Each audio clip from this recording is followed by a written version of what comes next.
Hello friends, good morning. तर तुमचं स्वागत आहे मिनी ब्लॉगमध्ये. मी निघालेली आहे सकाळची 6 वाजता नाशिकला जाण्यासाठी, कारण 8 दिवसांसाठी जी माझी ड्युटी आहे ती नाशिकला आहे. स्टेशनला पोचली आणि वंदे भारत ट्रेन आली. फर्स्ट टाईम मी वंदे भारतने ट्रॅव्हल करणार होती, तर काही एक्सपिरियन्सच वेगळा होता. खूप छान वाटत होते, कारण वंदे भारत ही खूप छान स्वच्छ ट्रेन आहे आणि खूप कम्फर्टेबल फील झालं. त्यानंतरून इकडे चहाही आला होता आणि इकडे चेकिंगसाठी जे TC वगैरे आहेत तेही आलेले होते. त्यानंतरून गरम पाणी आले होते चहासाठी. मला फारसा चहा काही आवडत नाही ट्रेनमधला, मी कधी पितही नाही, पण फर्स्ट टाईम मी ट्राय केला तिथला चहा. ठीक होता, इतकं काही खास नव्हता.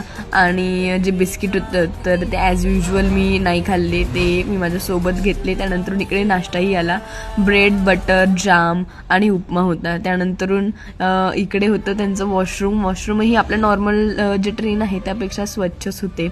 आणि त्यानंतरून नाशिक रोडचं स्टेशन आलं आणि स्टेशनला मी उतरले आणि पप्पा मला घेण्यासाठी आलेले होते.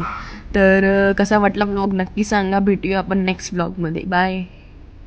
जाता जाता ट्रेनच्या बाहेरचा जो नजारा मी कॅप्चर केला आहे तो नक्की तुम्ही बघून जा.